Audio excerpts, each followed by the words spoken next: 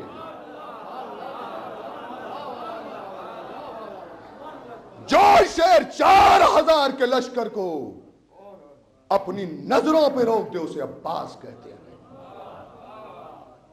عباس وفا کی کتاب کا نام ہے، زینب حیا کی کتاب کا نام ہے۔ جب یہ دونوں کتاب ملتی ہیں تو بنتی ہے کتاب کربلا۔ توجہ ہے نا عزیزان گرامی؟ دیکھیے میں کیا عرض کروں آپ کی خدمت میں، بات دراصل یہ ہے کہ صرف غازی عباس کی شجاعت بیان کی جاتی ہے، یہ ذاکرین کی کمی ہے، ورنہ شجاع کہتے کسے ہیں؟ شجاع کی تعریف کیا ہے؟ شجاع کی تعریف یہ ہے جس میں ہر کمال منزل کمال پر ہو اسے شجاع کہتے ہیں۔ وہ کون سا کمال تھا جو عباس میں منزل کمال پر نہیں تھا؟ شجاعت منزل کمال پہ، علم منزل کمال پر، تقوی منزل کمال پر، سخاوت منزل کمال پر، وہ ہے عباس۔ اور عزیزان گرامی دیکھیے آپ غور تو فرمائیں، کیا ہے عباس کی شجاعت، غازی عباس کی بہادری کا جہاں تک تعلق ہے۔ دیکھیے میں ایک بات آپ کی خدمت میں عرض کروں، میں سچ عرض کرتا ہوں، یہ بات میں تحفتاً آپ کو دے کے جا رہا ہوں، اور انشاءاللہ جب یاد کریں گے تو مجھے یاد کریں گے آپ۔ دیکھیے آپ جانتے ہیں کہ ہتھیار جو ہوتے ہیں وہ 2 طرح کے ہوتے ہیں۔ ایک ہتھیار رسمی ہوتا ہے اور ایک ہتھیار غیر رسمی ہوتا ہے۔ رسمی ہتھیار وہ ہوتا ہے کہ اگر وہ استعمال ہو جائے تو یہ معلوم ہو جاتا ہے کہ اس ہتھیار کے استعمال سے نقصان کتنا ہوا، جنگ کے بعد اسے کاؤنٹ کر لیا جاتا ہے کہ اتنا نقصان ہوا۔ ایک زمانے میں جو ایٹم بم تھا جو ہیروشیما اور ناگاساکی پہ گرایا گیا وہ غیر رسمی اسلحہ تھا۔ توجہ نہیں، آج تک اندازہ نہیں ہوا ہے اس کا کہ نقصان کیا۔ آج بھی جو بچے پیدا ہوتے ہیں ہیروشیما اور ناگاساکی میں وہ معذور پیدا ہوتے ہیں، آپ اندازہ لگائیے اس کا اثر کیا ہے۔ لیکن اس وقت کے اس دور کے اندر غیر رسمی اسلحہ ہے ہائیڈروجن بم۔ ہائیڈروجن بم وہ ہے جس پہ سلو موشن کے نیوٹران کی بمباری کی جاتی ہے اور نیوٹران نکلتے ہیں، انرجی نکلتی ہے۔ پرمانو بم میں کنٹرول ہے، اس پہ کنٹرول نہیں ہے۔ اگر استعمال ہو جائے تو پوری دنیا ختم ہو جائے۔ ہائیڈروجن بم بہت سے کنٹریز کے پاس ہے۔ یہ ہے غیر رسمی اسلحہ جس کے استعمال کا اگر ہو جائے تو یہ اندازہ نہیں ہے کہ نقصان ہوگا کتنا۔ میں نے کہا بھائی یہ ہتھیار جو تم نے بنائے ہیں، اتنی جنگیں ہوتی ہیں، ابھی جنگ ہوئی، عراق کی جنگ ہوئی، افغانستان پہ امریکہ نے اٹیک کیا، تو بھائی یہ ہائیڈروجن بم استعمال کیوں نہیں کیا؟ جب بنایا ہے تو استعمال کرو۔ تو انہوں نے کہا بات یہ ہے کہ یہ ہائیڈروجن بم استعمال کے لیے نہیں ہے، اگر استعمال ہو جائے تو دنیا ختم ہو جائے، تو بھیا بنایا کیوں ہے؟ کہ یہ صرف دکھانے کے لیے ہے کہ دنیا دیکھتی رہے، اپنے حدود سے تجاوز مت کرنا۔ اگر تم نے اپنے حدود سے تجاوز کیا تو یہ ہتھیار بھی ہمارے پاس ہے۔ یہ غیر رسمی اسلحہ استعمال کے لیے نہیں ہے، بلکہ یہ غیر رسمی اسلحہ دکھانے کے لیے ہوتا ہے۔ جملہ سنیں، عباس ملک حسینی کے اس غیر رسمی اسلحے کا نام ہے جسے حسین نے دکھایا تو ہے مگر استعمال نہیں کیا۔ ہائے ہائے ہائے، میں نے کیا کیا؟ توجہ فرمائیں، توجہ فرمائیں عزیزان کرام۔ عباس ملک حسینی کے اس غیر رسمی اسلحے کا نام ہے کہ جسے حسین نے دکھایا ضرور ہے مگر استعمال نہیں کیا ہے، استعمال نہیں کیا ہے۔ اگر استعمال کر لیتے تو زمین تو کیا ہے۔ خدا کی قسم عباس اور میر انیس نے کیا خوب کہہ دیا، خدا کی قسم، جناب عباس کے حوالے سے، کہ غازی عباس فرماتے ہیں، یہ غازی عباس کے حوالے سے میر انیس کہتے ہیں، حملہ کریں الٹ کے اگر آستین کو، ہم آسمان سمیت الٹ دیں زمین کو۔ وجہ فرمائے عزیزان گرامی، صلوات تو پڑھے محمد و آل محمد پر۔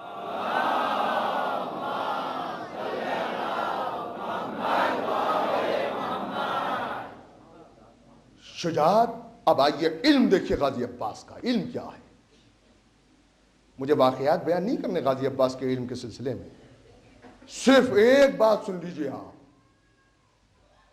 دیکھیے بات یہ ہے کہ جب مولا علی کی ولادت ہوئی تو رسول نے اپنی زبان علی کے دہن میں دی۔ آج اگر کوئی نانا، کوئی دادا کسی بچے کے دہن میں زبان دے تو فوراً ٹوک دے گی، ماں ٹوک دے گی، یہ کیا کر رہے ہیں آپ؟ لیکن اس گھرانے کا یہ دستور ہے کہ زبان منہ میں دی جاتی ہے۔ عزیزان گرامی، دراصل بات یہ ہے کہ سرچشمہ علم ہدایت ہوتا ہے جو ایک سینے سے دوسرے سینے میں منتقل ہوتا ہے۔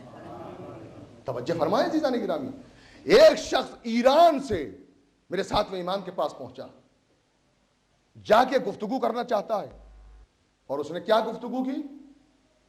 وہ امام سے کاہے میں گفتگو کر رہا ہے؟ عربی زبان میں اس نے باتیں کرنی شروع کی۔ کیوں؟ وہ یہ سوچ رہا تھا کہ ایران تو یہ کبھی گئے نہیں، فارسی کیا جانتے ہوں گے معاذ اللہ۔ تو اس نے سوچا کہ میں عربی میں گفتگو کروں، مگر ہمارے امام تو وہ ہیں جو قلبوں کی کیفیتوں سے واقف ہوتے ہیں۔ امام جانتے تھے کہ یہ عربی میں بات کیوں کر رہا ہے۔ جب اس کے سوالات ختم ہو گئے تو امام نے فارسی میں جواب دینا شروع کیا۔ توجہ فرمایا، آپ نے اسے فارسی میں جواب دینا شروع کیا۔ تو وہ کہنے لگا، کیا امام، میں نے آپ سے عربی میں گفتگو اس لیے کی تھی، میں یہ سوچ رہا تھا کہ آپ کبھی ایران تو گئے نہیں، آپ فارسی کیا جانتے ہوں گے؟ کہا، یہ تیری معرفت کی کمی ہے، تو امام کو پہچانتا ہی نہیں ہے۔ دیکھ، سچے امام کی اور اللہ کی طرف سے منتخب امام کی سب سے پہلی پہچان یہ ہے کہ اسے ہر زبان پر مکمل عبور ہو۔ ہم ہر زبان جانتے ہیں۔ اور اس کے بعد امام نے ایک مٹی کا ٹکڑا اٹھایا کنکری اٹھائی, اپنے دہن مبارک میں رکھی اور اس ایرانی کے دہن میں رکھ دی. وہ کہتا ہے کہ میں 70 زبانوں کا عالم ہو گیا. توجہ فرمائیں, 70 زبانوں کا عالم ہو گیا. دنیا لعاب دہن سے قرآن کے اوراق کھولتی ہے, امام علوم کے دروازے کھولتا ہے. 70 زبانوں کا عالم ہو گیا, لعاب دہن کی برکت سے 70 زبانوں کا عالم ہو گیا. جملہ سنو, عباس پیدا ہوئے, عباس پیدا ہوئے, عباس پیدا ہوئے, علی آئے, اپنی زبان عباس کے دہن میں دی. حسن آئے, اپنی زبان عباس کے دہن میں دی. حسین آئے, اپنی زبان عباس کے دہن میں دی. جہاں تین اماموں نے اپنی زبان جدائی ہو. وجہ فرمائے عزیزان گرامی مرحلے فکر,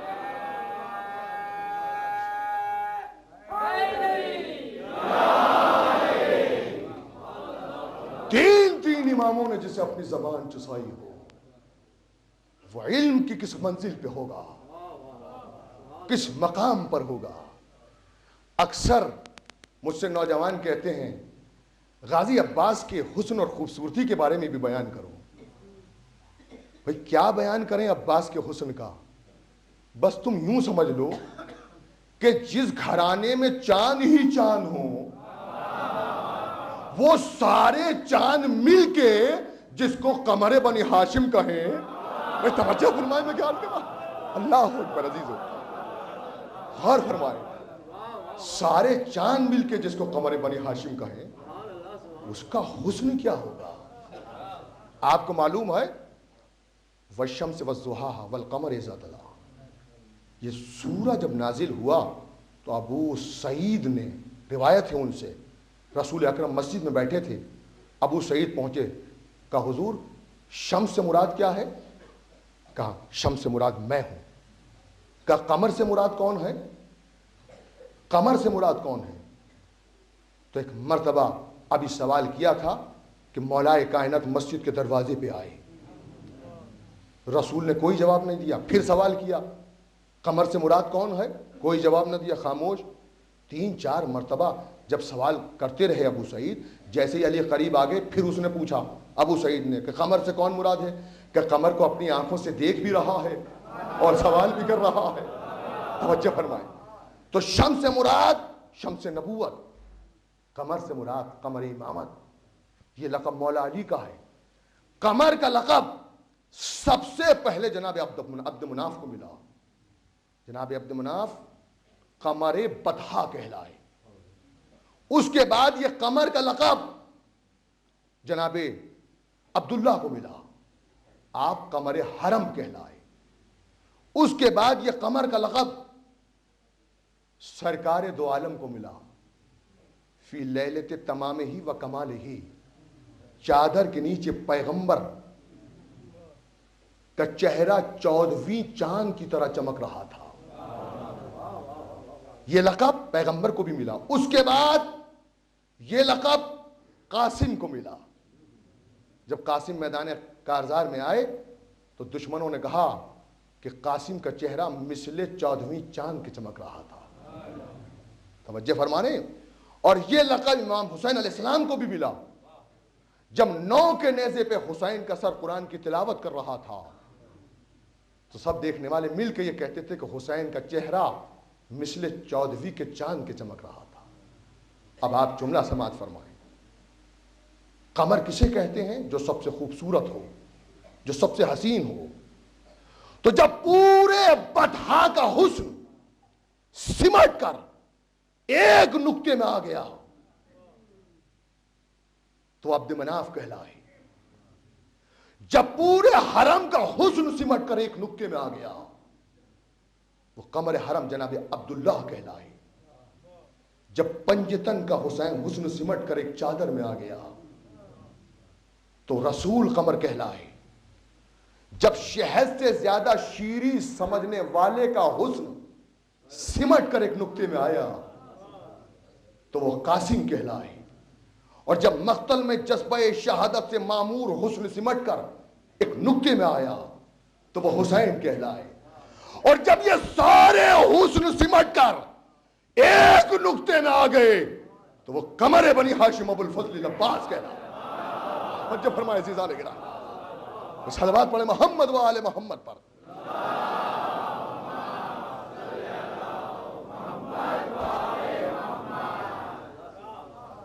آج جناب غازی عباس کے سلسلے میں یہ بحث بھی زیر بحث ہے کہ عباس معصوم ہیں یا غیر معصوم ہیں۔ دیکھیے میں آپ کی خدمت میں عرض کروں، عصمت دو طرح کی ہوتی ہے، ایک ہے عصمت مطلقہ اور ایک ہے عصمت خاصہ۔ عصمت مطلقہ وہ عصمت ہے کہ وہ 14 معصومین علیہ السلام، اس میں کوئی داخل نہیں ہو سکتا، یہ ہے عصمت مطلقہ۔ عصمت خاصہ وہ عصمت ہے جو اپنے کردار کی بلندی سے حاصل کی جاتی ہے۔ عباس وہ معصوم ہے کہ جس نے کردار کی بلندی سے یہ عصمت حاصل کی، ورنہ میں دلیل آپ کی خدمت میں دینا چاہتا ہوں۔ دیکھیے معصوم کے استعمال کی چیزیں غیر معصوم استعمال نہیں کر سکتا۔ آپ کو معلوم ہے کہ سرکار دو عالم کی وفات کے بعد مولا علی کے چچا جناب عباس نے یہ کہا تھا کہ رسول کے ترکے میں سے مجھے بھی کچھ ملنا چاہیے۔ تو علی نے کہا تھا چچا یہ سب، یہ گھوڑا ہے، یہ تلوار ہے، یہ امامہ ہے، یہ زرہ ہے، آپ صاحب اختیار ہیں، جو چاہیں لے لیں، آپ صاحب اختیار ہیں، لے لیجئے۔ کہ علی تم جیسے بہادر کے لیے زرہ کی ضرورت نہیں ہے، یہ زرہ مجھ کو دے دو۔ علی نے زرہ اٹھا کے دی، اب جو زرہ پہنائی تو زمین پہ بیٹھ گئی۔ علی جلدی کرو، یہ سے زرہ کو اتارو، مجھ سے تو اٹھا ہی نہیں جا رہا۔ علی نے زرہ کو ہٹا لیا۔ کہ اچھا چچا ایسا کیجئے، آپ یہ تلوار لے لیجئے۔ تلوار کو اٹھانا چاہا، تلوار نہیں اٹھی۔ اب عباس جو تھے ذرا ہوشیار ہوئے، علی نے کہا یہ امامہ ہے، امامہ لے لیجئے۔ کہا علی ایسا کرو تم ہی امامے کو اٹھا کے سر پہ رکھ دو۔ علی نے امامے کو اٹھا کے جو سر پہ رکھا، کہا علی چل امامے کو ہٹاؤ، میں یہ وزن نہیں اٹھا سکتا۔ معصوم کی استعمال کی چیزیں غیر معصوم استعمال نہیں کر سکتا۔ مگر جب صفین میں عباس چلے تو علی نے اپنی زرہ پہنا کے عباس کو بھیجا۔ توجہ فرمائیں میں کیا عرض کر رہا ہوں عزیزان گرامی، مرحلے ٹکرا اپنی زرہ پہنا کے بھیجا۔ اور سنیے میرا غازی عباس جب 12 برس کا سن ہے، صفین میں عمر 12 برس کی ہے اور 6.5 فٹ کا قد ہے عباس کا۔ 12 برس کے سن میں 6.5 فٹ کا قد عباس کا۔ اور جب جنگ ہو رہی تھی، جیسے ہی لشکر پہنچا صفین کے میدان میں، چونکہ امیر شام کا لشکر پہلے پہنچا تھا، لہذا پہنچتے ہی فرات پہ قبضہ کر لیا گیا۔ جناب مالک اشتر نے کہا مولا علی سے، مولا فرات پہ قبضہ ہو گیا اور پانی بند کر دیا گیا ہے، مولا اگر آپ اجازت دیں تو حملہ کر کے ہم فرات کو چھین لیں۔ علی نے کہا نہیں مالک، تم اپنا کام کرو، ہم اس کا انتظام کر دیں گے، ہم انتظام کر دیں گے اس کی۔ مالک چلے گئے، پریشان ہے کہ پانی کے بغیر کیا ہوگا، پہرا بیٹھا ہوا ہے۔ علی نے خاموشی سے عباس کو بلایا۔ 12 برس کا سن ہے، گھوڑے پہ سوار کیا، زرہ پہنائی، عباس جاؤ فرات پہ قبضہ کرو۔ دیکھیے تمنا ہے علی کی، علی دیکھنا چاہتے ہیں، کربلا کے لیے مہیا کیا ہے کہ جاؤ عباس فرات پہ قبضہ کرو۔ عباس گھوڑے کو مہمیز کر کے فرات پہ پہنچ گئے۔ جناب مالک پھر آئے، مولا اجازت دے دیجئے ہم حملہ کر کے فرات پہ اپنا قبضہ کر لیں۔ کہ ہم نے فرات پہ قبضہ کرنے کے لیے عباس کو بھیجا ہے۔ اتنا سننا تھا کہ مالک اتنے گھبرائے، مولا تنہا عباس کو بھیج دیا، ارے عباس تو بہت کم سن ہے۔ اتنے گھبرائے کہ فوراً گھوڑے پہ بیٹھے، گھوڑے کی پشت پر زین بھی نہیں کسی، گھبراہٹ کے عالم میں، ارے تنہا گئے اور گھوڑے کو مہمیز کر کے فرات پہ پہنچے۔ اب جب پہنچے تو فرات پہ عباس کا قبضہ تھا۔ توجہ فرمائے چیزاں لے فرات پہ عباس کا قبضہ تھا۔ عباس اس بہادر کا نام ہے جس نے 2 مرتبہ فرات پہ قبضہ کیا، 1 مرتبہ صفین میں قبضہ کیا، 1 مرتبہ کربلا میں قبضہ کیا۔ صلوات پہ محمد و آل محمد۔ ہے عباس ہے، عباس ہے، عباس ہے۔ عباس ہے، عباس ہے، عباس ہے، عباس ہے، عباس ہے، عباس ہے، عباس ہے، عباس ہے،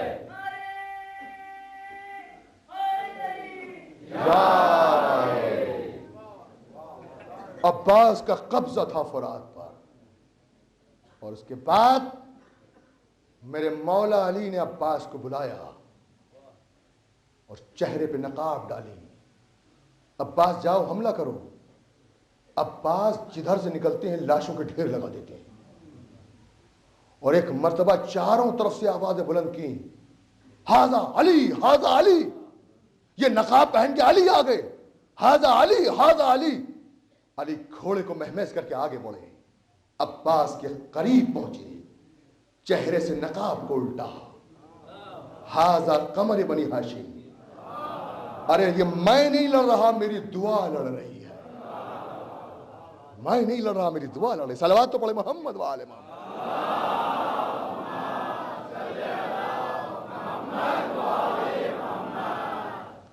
پھر تیسری مرتبہ مولا علی نے عباس کو بلایا، عباس جاؤ میدان میں. عباس تلوار لے کر میدان میں پہنچی. مالک قریب بیٹھے ہیں. علی نے مالک سے کہا، مالک تم نے ہمیں خندق میں لڑتے ہوئے دیکھا ہے، تم نے ہمیں احد میں لڑتے ہوئے دیکھا ہے. اے مالک اب ذرا تم عباس کو لڑتے ہوئے دیکھو. مد مقابل آیا، عباس نے وصل جہنم کیا. جب 9 بڑے پہلوان عباس کے ہاتھوں مارے گئے تو ابن شعثہ جو اپنے 7 بیٹوں کے ساتھ آیا ہوا تھا، کسی نے جا کے ابن شعثہ سے کہا کہ اب لگتا ہے تم ہی کو جانا پڑے گا کہ اس لڑکے نے سارے بڑے بڑے جوان جو ہیں ان کو قتل کیا ہے. تو اس نے کہا کیسی بات کرتے ہو تم، یہ لڑکے صحیح طرح سے لڑ ہی نہیں رہے تھے. تم ایسا کرو میرے کسی ایک بیٹے کو بھیج دو، اسے ختم کر دے گا. اور وہ پہلا بیٹا گیا، 2 ٹکڑے ہو کے زمین پہ گر گیا. دوسرے کو بھیجا، 2 ٹکڑے ہو کے زمین پہ گر گیا. تیسرے کو بھیجا. جب سارے اس کے بیٹے 7 مارے گئے تو اب وہ خود اٹھا آیا عباس کے سامنے، کہا اے لڑکے مجھے تیری کمسنی پہ رحم آتا ہے، تو کمسن ہے، اپنے اوپر رحم کر واپس چلا جا. تجھے معلوم نہیں ہے کہ میرا نام، میں ابن شعثہ ہوں، بڑے بڑے پہلوان میرے نام سے لڑستے ہیں، اس لیے میں تجھے موقع دیتا ہوں کہ تو پلٹ جا. عباس نے کہا ہم نے سنا ہے بہت پہلے جنگ خندق میں میرے بابا کے مقابلے میں تیرا جیسا ہی پہلوان آیا تھا، اور جو تو آج کہہ رہا ہے وہ بھی میرے بابا سے یہی کہہ رہا تھا. عباس قسم کھاتا ہے اس ذات کی جس کے قبضے قدرت میں عباس کی جان ہے، اگر تیرا بھی وہی انجام نہ کروں جو میرے بابا نے اس کا کیا تھا تو مجھے علی کا بیٹا عباس نہ کہنا. صلوات پڑھو محمد وآل محمد پر.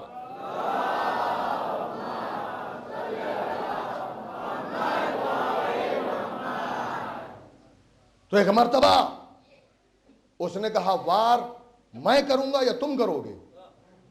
کہا تو بنی ہاشم کے جنگ کے اصولوں سے بھی واقف نہیں ہے. ہم اپنی طرف سے پہلے ابتدا نہیں کرتے، پہلے ہم موقع دیتے ہیں. ہم تجھے موقع دیتے ہیں. وار کرتا رہا، 70 وار کیے. عباس ڈیفینس کرتے رہے. پھر اس کے بعد عباس نے کہا اب ہم وار کرتے ہیں. سنیے گا، عباس نے تلوار کا وار نہیں کیا، اس کی کلائی پہ نہ جانے کس طرح وار کیا کہ اس کی تلوار چھوٹی، ہوا میں اچھلی اور عباس کے ہاتھ میں آ گئی. جناب عباس نے تلوار کو اپنے ہاتھ میں لیا، وہ کانپنے لگا. جناب عباس نے پھر تلوار کو واپس کر دیا. خدا کی قسم غازی نے میدان جنگ کو کھیل کا میدان بنا دیا. بچہ فرمایا عزیزان گرامی، پھر تلوار کو واپس کر دیا. اس نے پھر وار کیا، جناب عباس نے پھر کلائی پہ وار کیا، پھر تلوار اچھلی، پھر ہاتھ میں آ گئی. اب وہ کانپنے لگا. ادھر پورا لشکر صفین میں دیکھ رہا ہے، سب گھبرائے ہوئے ہیں. اب ایک جنگی حربہ استعمال کیا گیا. ایک شخص گھوڑے کو لیے ہوئے آگے بڑھا اور کہتا ہے اے عباس میں جس گھوڑے پر سوار ہوں یہ میں نے بنی ہاشم سے چھینا ہے. عباس نے ابن شاسا کو تو وہیں چھوڑا اور ایک مرتبہ گھوڑے کو لے کے اس کی طرف بڑھے. وہ گھوڑا لے کے پیچھے بھاگا. عباس لشکر میں ڈوب گئے. وہ آگے بڑھتا رہا. عباس نے آگے جا کے اسے پکڑا, ایک وار کیا, گھوڑے سے زمین پہ گرا. قتل نہیں کیا اسے. گھوڑے کی پاک پکڑے ہوئے عباس پلٹے, لے کے پلٹے, ابن شاسا کو وہیں چھوڑا. مولا کے پاس آئے, بابا یہ کہہ رہا تھا کہ یہ گھوڑا ہم نے بنی ہاشم سے چھینا ہے. کہ بیٹا عباس ان کی کیا مجال, یہ بنی ہاشم سے گھوڑا چھین لیں. یہ گھوڑا چرا کے لے کے گیا تھا, یہ چرا کے لے کے گیا تھا. ہاں عباس تو وہ بہادر ہے جو میدان جنگ سے گھوڑا چھین کے لایا ہے. عباس توجہ فرمائے, صلوات بھیجے محمد و آل محمد.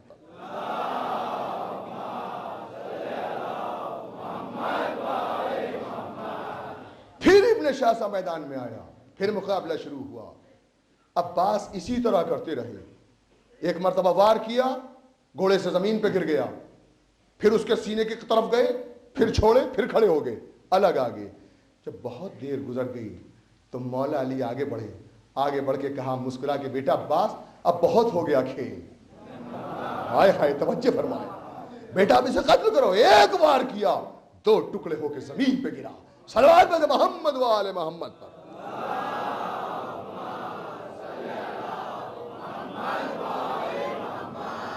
عزیزان گرامی, کربلا کے میدان میں بھی, کربلا کے میدان میں بھی جب عباس فرات پہ جا رہے تھے تو ایک شخص نے اپنے گھوڑے کے آگے نیزے کو رکھا اور نیزے کو رکھ کے عباس کی طرف دوڑنا شروع کیا. اس نے, غازی عباس نے کیا کیا سنیں گے آپ. عباس اپنے مقام پہ کھڑے ہو گئے. وہ تیزی سے گھوڑا دوڑاتے ہوئے عباس کی طرف بڑھ رہا ہے. عباس اپنے مقام پہ کھڑے. آپ کو جانتے ہیں کہ گھوڑے کی پاور کیا ہے؟ گھوڑے کی پاور ہے 746 واٹ. وہ تیزی سے گھوڑا دوڑاتے ہوئے عباس کی طرف بڑھا. عباس نے فوراً نیزے کو پکڑا.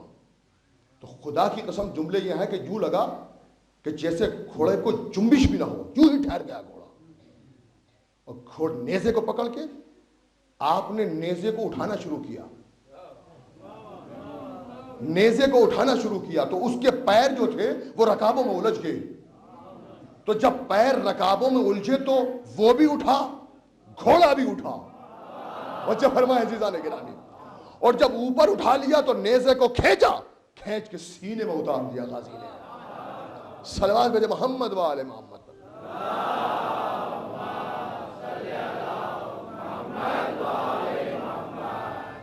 ایک مرتبہ کا ذکر ہے, غازی عباس, آپ جانتے ہیں تلوار چلانا کس نے سکھایا تھا عباس کو؟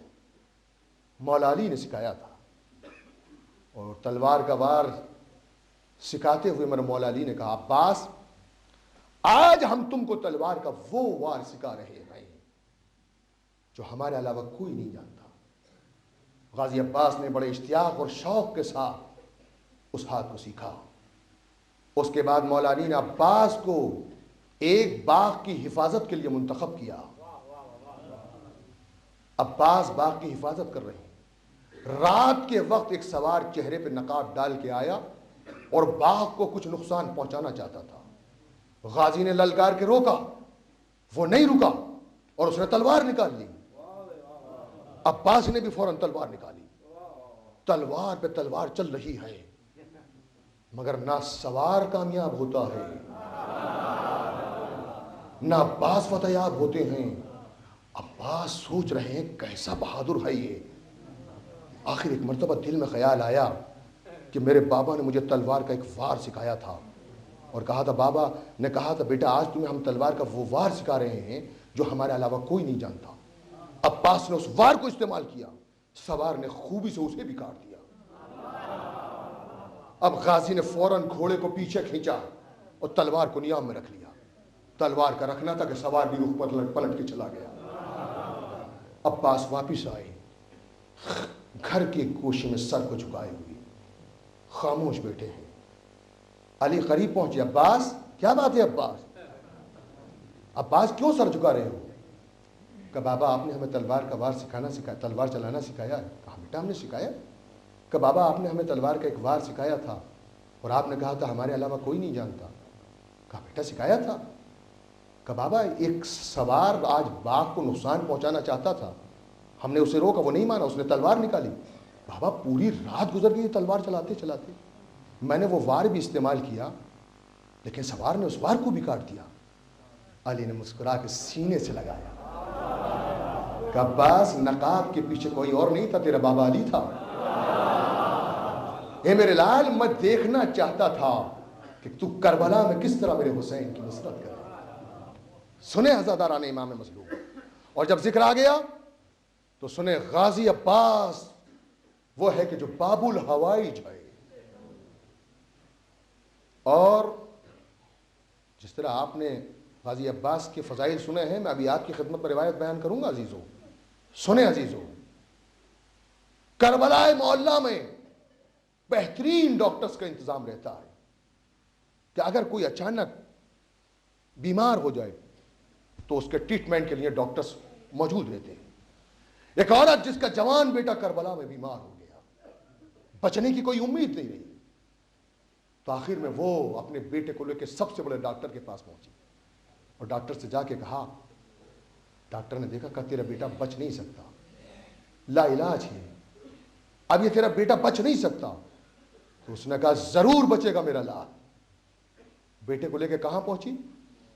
غازی عباس کے روضے میں, اور جا کے کہا ہے باب الحوائج, ایک کپڑے سے بیٹے کے ہاتھ کو باندھا, اس کے دوسرے سرے کو زری سے باندھا. کہ باب الحوائج اپنے بیٹے کو تمہارے حوالے کر کے جا رہی ہے, بیٹے کو تم سے واپس لوں گی. ماں کی محبت, ساری رات بستر پہ کر وہ بے چینی کے عالم میں گزاری. اور یہ واقعہ کون سا ہے آپ جانتے ہیں؟ مولانا مظفر حسین صاحب طاہر جرولوی علی اللہ مقام اس واقعے کو مجلس میں پڑھتے تھے, اور وہ خود کربلا معلیٰ میں موجود تھے. ان کا کم سنی تھی, بچپنا تھا, اپنے والد کے ساتھ گئے تھے, منبر پہ اکثر بیان کرتے تھے. تو جب وہ عورت صبح کو گئی تو کیا دیکھا, اس کا بیٹا سامنے کھڑا. بیٹے تم کیسے بچ گئے, تمہارے بچنے کی تو کوئی امید نہیں تھی. کہ میرے ساتھ جو کچھ گزرا ہے میں بیان کروں گا, لیکن سارے علماء کو بلایا جائے. علماء کو بلایا گیا. مولانا طاہر جرولوی صاحب کے والد وہاں موجود تھے, یہ خود بھی موجود تھے. اس لڑکے نے بیان کرنا شروع کیا علماء کے سامنے کہ اچانک یوں لگا جیسے میرے جسم میں کانٹے بچھ رہے ہیں, کہ ایک آواز آئی, خبردار تم اس کی روح قبض نہیں کر سکتے. دوسری آواز آئی, لیکن ہمیں اللہ کا حکم ہے. پھر ایک آواز آئی, لیکن یہ اس وقت ہماری پناہ میں ہے. حضرات عباس کی عظمت کو سمجھو, خدا کی قسم, کہ یہ ہماری پناہ میں ہے. پھر خاموشی, پھر سناٹا رہا. پھر آواز آئی, لیکن ہمیں اللہ کا حکم ہے, ہم حکم خدا سے مجبور ہیں. کہ اچھا اگر یہ بات ہے تو تم روح قبض کر لو, مگر آج سے اللہ کی بارگاہ میں عباس کا پیغام پہنچا دو کہ عباس کے نام کے ساتھ عباس کا لقب باب الحوائج ختم کر دیا جائے. تھوڑی دیر سناٹا رہا, خاموشی رہی. پھر آواز آئی, عباس تیرے نام کے ساتھ تیرا لقب باب الحوائج ختم نہیں کیا جا سکتا, ہم تیرے چاہنے والے کو دوسری زندگی دیتے ہیں. عزاداران امام مظلوم, غازی عباس کی ایک انفرادی خصوصیت یہ ہے, آج 8 محرم ہے, آپ نے غازی عباس کی نظر دلائی ہوگی. اس نظر کو کیا کہتے ہیں؟ حاضری کہتے ہیں. نہیں, پورے دنیا میں 8 محرم کو جب غازی کی نظر ہوتی ہے تو نظر نہیں کہی جاتی, حاضری کہا جاتا ہے. کیوں؟ علی اکبر کی نظر کو حاضری نہیں کہتے, قاسم کی نظر کو حاضری نہیں کہتے, اور محمد کی نظر کو حاضری نہیں کہتے, یا عباس کی نظر کو حاضری کیوں کہتے ہیں؟ اس لیے کہ بار میں امام فرماتے ہیں کہ جب غازی کی حاضری ہوتی ہے, جب غازی عباس کی نظر ہوتی ہے, تو بار میں امام فرماتے ہیں میں خود وہاں پہ جاتا ہوں. اس لیے عباس کی نظر کو نظر نہیں کہتے، حاضری کہتے ہیں۔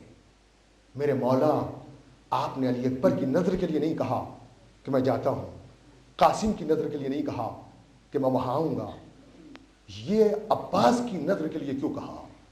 تو جواب دیا، بات یہ ہے اکبر کے برچھی لگی مگر وہ زخم نہیں پہنچا جو عباس کے بازوؤں کے کٹنے سے پہنچا، قاسم کا لاشا پامال ہوا مگر وہ زخم نہیں پہنچا جو عباس کے بازوؤں کے کٹنے سے پہنچا، اس لیے کہ جب غازی کے بازو کٹے تو زینب کے سر سے چادر چھن گئی، زینب کے سر سے چادر چھن گئی۔ عزادارو، تفصیل سے پڑھنے کا موقع نہیں ہے ورنہ میں روایت پڑھتا آپ کی خدمت میں۔ وہ روایت 12ویں امام علیہ السلام خود فرماتے ہیں، مکمل روایت نہیں پڑھوں گا اس لیے کہ بڑی طویل روایت ہے، بس 2 جملے اس روایت کے سنا رہا ہوں، انشاءاللہ پھر کسی موقع پر وہ روایت پڑھوں گا آپ کی خدمت میں۔ روایت یہ ہے کہ 12ویں امام علیہ السلام خود فرماتے ہیں کہ جہاں غازی عباس کے نام کی مخصوص مجلس ہوتی ہے تو میرے 12ویں امام فرماتے ہیں کہ مجھ پہ تمام معصومین کی طرف سے یہ ذمہ داری عائد کی جاتی ہے کہ جو مجلس میں آنے والے غازی عباس کا ذکر سن کے دہاڑے مار مار کے روئیں تو میرے ذمہ یہ ذمہ داری ہے کہ ان کی دلی تمناؤں کو اپنے ہاتھوں سے لکھ کے قبولیت کی مہر لگا کر فرشتوں پہ یہ ذمہ داری عائد کر دوں کہ یہ اپنی جگہ سے اٹھنے نہ پائے کہ اس کی دعا قبول ہو جائے۔ خدا کی قسم بآواز بلند گریہ کرنا، میرے 12ویں امام تشریف لے آئے ہیں، خدا کی قسم آپ کے دلوں کی رازوں سے واقف ہیں، تمناؤں سے واقف ہے، خدا کی قسم، اور جی بھر کے ماتم کیجئے گا عزاداران امام مظلوم۔ وہ غازی عباس آپ جانتے ہیں کربلا معلیٰ میں ایک شخص تھا جس کا نام عبداللہ تھا، وہ 8 محرم کو غازی عباس کی نظر دلاتا تھا۔ ایک روز 7 محرم کو غازی کے روزے میں پہنچا اور جالیوں کو پکڑ کے یہ کہتا ہے، اے غازی عباس، آج یہ طے کر کے آیا ہوں کل میں حاضری اس وقت تک کسی کو نہیں کھلاؤں گا جب تک کہ آپ کل خود نہ تشریف لائیں گے، جب تک آپ خود تشریف نہیں لائیں گے میں کسی کو حاضری نہیں کھلاؤں گا۔ اور ایک مرتبہ جالیوں کو پکڑا، اے غازی عباس، تم کو سکینہ کا واسطہ ہے، تم کو سکینہ کا واسطہ غازی عباس، کل ضرور آئیے گا غازی عباس۔ یہ کہہ کے چلا گیا۔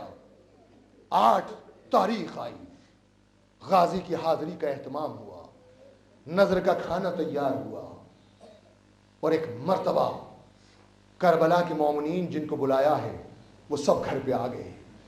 سب نے کہا بھائی نظر دلاؤ، غازی عباس کی نظر دلاؤ اور ہم کو نظر کا کھانا کھلاؤ۔ اس نے کہا بھائی آپ لوگوں سے میری گزارش ہے کہ تھوڑی دیر انتظار کر لو، مجھے کسی کا انتظار ہے، مجھے کسی کا انتظار ہے۔ سب لوگ خاموشی سے بیٹھ گئے، بہت دیر گزر گئی، پھر اصرار بڑھا، بھائی کیوں دیر کر رہے ہو، ہمیں غازی کی نظر کا کھانا کھلاؤ۔ کہا بھائی تھوڑی دیر اور انتظار کر لو۔ دوڑا ہوا اپنی زوجہ کے پاس گیا، کہا سچ بتا دے تجھ سے کوئی غلطی تو نہیں ہوئی ہے، سچ بتا تجھ سے کوئی غلطی تو نہیں ہوئی ہے؟ ارے میں تو سکینہ کا واسطہ دے کے آیا تھا غازی کو، یہ کیسے ہو سکتا ہے کہ سکینہ کا واسطہ دو اور غازی نہ آئے؟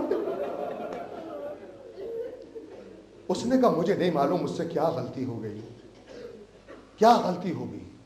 پھر دیر گزری، انتظار میں ہے، لوگ بار بار اصرار کر رہے ہیں کہ دروازے پہ کسی نے دق الباب کیا۔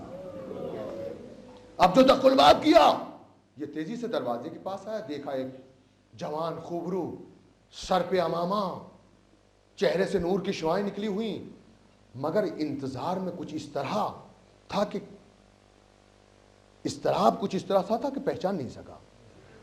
آنے والے نے کہا بھائی میں نے سنا ہے کہ تمہارے یہاں عباس کی حاضری ہے۔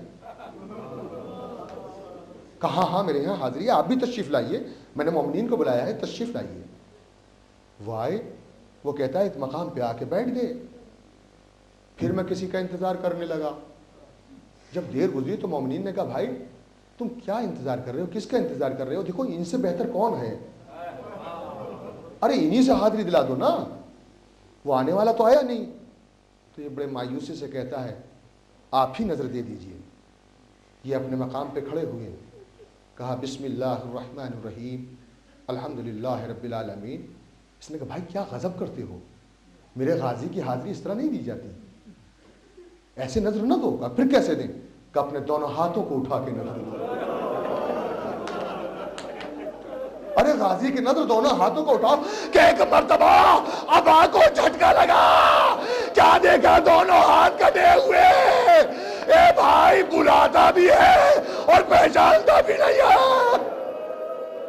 مولا سلامت رکھے عطا دارو, بآواز بلند گریا کیجئے خدا کی قسم. اے بھائی بلاتا بھی ہے وہ غازی ابا, علی کی تمنا ابا. خدا کی قسم ہاتھوں کو جوڑے ہوئے کھڑے, آقا مرنے کی اجازت دے دیجئے, آقا جنگ کی اجازت دے دیجئے آقا. تو حسین نے کہا عباس تم تو میرے لشکر کے علمدار ہو ابا. عزادارو کیا جملہ کہا ہے, عزادارو تصور کرو اس جملے کو, گہرائی سے, دل کی گہرائیوں سے سنو عباس کے اس جملے کو. کیا کہا عباس نے؟ آقا اب وہ لشکر کہاں ہے جس کا میں علمدار, اب وہ لشکر کہاں ہے جس کا میں علمدار. کہا عباس اگر تم جانا ہی چاہتے ہو تو بچوں کے لیے پانی کی سبیل کرو. عباس نے سکینہ کو بلایا, بیٹی سکینہ مشکیزہ لے کے آؤ. سکینہ مشکیزے کو لے کے آئی, مشکیزے کو لیا, اپنے علم میں مشکیزے کو باندھا, اور اس کے بعد سکینہ سے کہا سکینہ اپنے چچا کے سر پہ ہاتھ رکھ. سکینہ نے ہاتھ رکھا. کہ بیٹی اب قسم کھا جب تک تیرا چچا واپس نہ آ جائے گا تو روئے گی نہیں. کم وہ سکینہ قسم کھاتی ہے امو.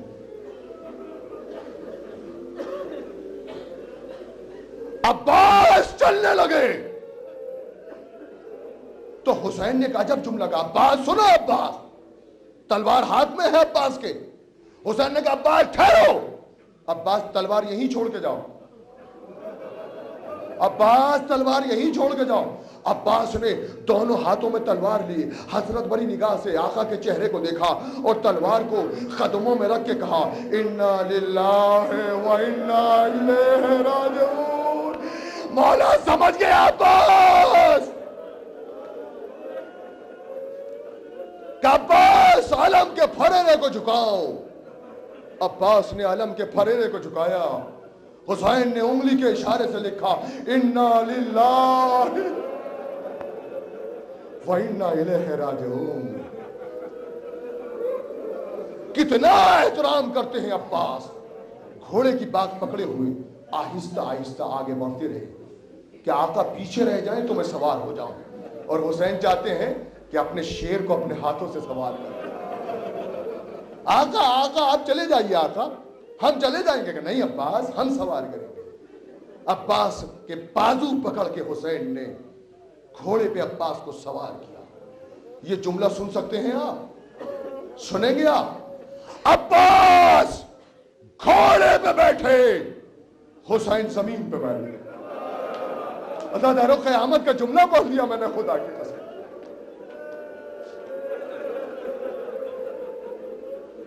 عباس گھوڑے پہ بیٹھے, حسین زمین پہ بیٹھ گئے. عباس حسین کی قوت کا نام تھا. عباس چل رہا تھا تو حسین بھی چل رہا تھا. عباس بیٹھ گیا تو حسین زمین پہ بیٹھ گیا. 4000 کا لشکر. عباس کو دیکھنے کے بعد کس کی مجال تھی کہ فرات پہ ٹھہر جاتا. عباس فرات میں اترے, سوکھی ہوئی مشکیزے کو آب سطح پہ رکھ کے تر کیا, چلو میں پانی لیا. پانی میں حسرتوں کی تصویر نظر آنے لگی. ایسا لگا جیسے سکینہ پانی میں کھڑی ہے. اور کہہ رہی ہو چچا حلق سے آواز نہیں نکلتی, چچا میرا اصغر جھولے میں تڑپ رہا ہے. 3 دن کی پیاس. عباس نے پانی کو پھینکا, ہاتھوں کی تری کو دامن سے خشک کیا, کہیں سکینہ ہاتھوں کی تری کو نہ دیکھ لے. اس کے بعد مشکیزے میں پانی بھرا. اب شیر ترائی سے بلندی کی طرف چلا. 4000 کا لشکر, چاروں طرف سے تیروں کی بارش ہونے لگی. عباس مشکیزے کو سینے سے لگائے ہوئے تیزی سے خیمے کی طرف بڑھ رہے ہیں. ہاں عزاداران امام مظلوم کہ ایک ظالم نے چھپ کے وار کیا. عباس کا ایک شانہ قلم ہو گیا. عباس نے پرواہ نہ کی, پھر چھپ کے وار کیا. عباس کا دوسرا شانہ قلم ہو گیا. مشکیزے کو دانتوں میں دبایا, تیزی سے چلے کہ ایک مرتبہ پسر سعد ملعون نے کہا, ارے اس وقت عباس کی جان عباس کے جسم میں نہیں ہے, مشک سکینہ میں. اگر عباس کو گھوڑے سے گرانا چاہتا ہو تو مشکیزے پہ تیر لگا. ارے ایک تیر لہراتا ہوا آیا, مشک سکینہ پہ لگا.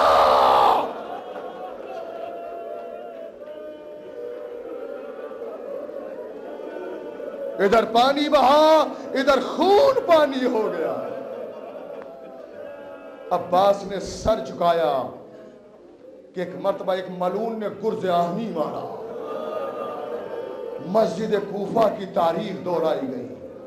عباس نے گھوڑے سے کہا, ایک گھوڑے پلٹ چل.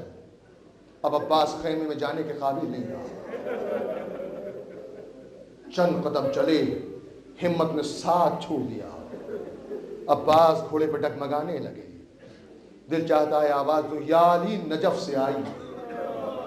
آپ کے عباس کے ہاتھ نہیں ہیں جو زمین پہ ٹیک سکتے. ارے میں نہیں کہہ سکتا عباس کیسے زمین پہ آئے.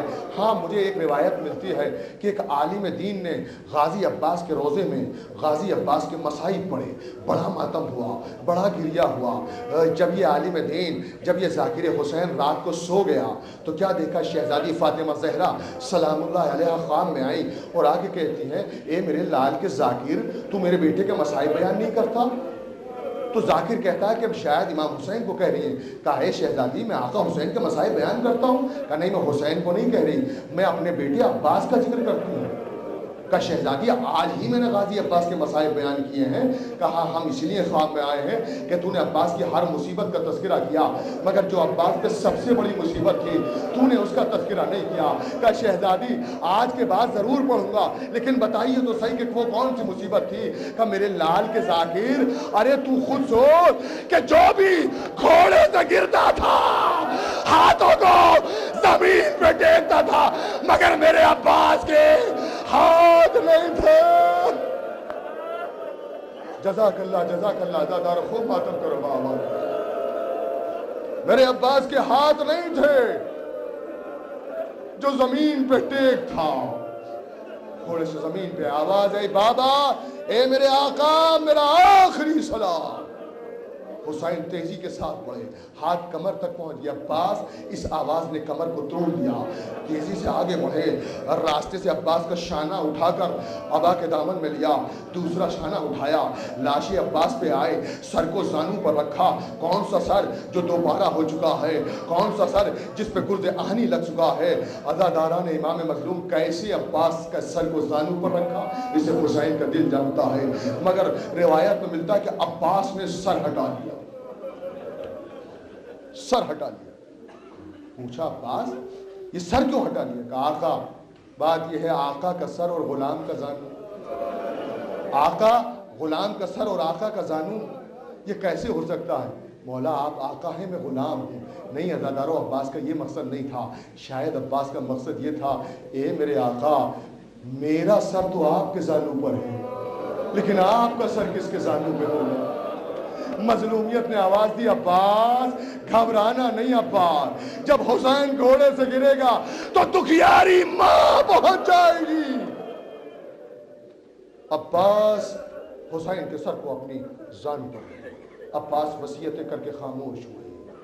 حسین کی زبان پہ مرثیہ آ گیا، اے عباس اب وہ آنکھیں چین سے سوئیں گی جو تیرے خوف سے جاگا کرتی تھی۔ اے عباس اب تیری سکینہ کو بھی سونا نصیب نہ ہوگا، اب تیری سکینہ کو بھی سونا نصیب نہ ہوگا۔ ہاں دادارو، تمام بچے در خیمے پہ کھڑے ہیں، بچے در خیمے پہ کھڑے ہیں۔ دادارو مجلس تمام ہو رہی ہے، جی بھر کے ماتم کیجئے گا۔ تمام بچے در خیمے پہ کھڑے ہیں، ہاتھوں میں کوزے لیے ہوئے کھڑے ہیں۔ بچوں کی سردار سکینہ کہتی ہے دیکھو میرے چچا پانی لا رہے ہیں، میرے چچا پانی لا رہے ہیں، اب تم پیاسے نہ رہو گے۔ کہ ایک مرتبہ غازی کا علام جو خیمے میں آیا، سکینہ نے دیکھا علم تو علی اکبر کے ہاتھ میں، سکینہ لپٹ گئی اور ایک مرتبہ تڑپ کے کہا ارے میرے امو کہاں گئے، میرے امو کہاں گئے۔ آواز دی سکینہ، ارے تیرا چچا مار ڈالا گیا۔ سکینہ نے فرات کا رخ کیا، آواز دی امو اب سکینہ پانی کا شکوہ نہ کرے گی۔ ہاں دادارو زینب نے سنا، آواز دی میرے بابا مجھ سے کہتے تھے زینب تیرے بازو میں رسن باندھی جائے گی، تو میں یہ کہتی تھی جس کے عباس جیسا بھائی ہو کون رسن باندھے گا۔ اب مجھے یقین آ گیا زینب تیرے ان بازوؤں میں رسن باندھی جائے گی۔ سیعلم الذین ظلموا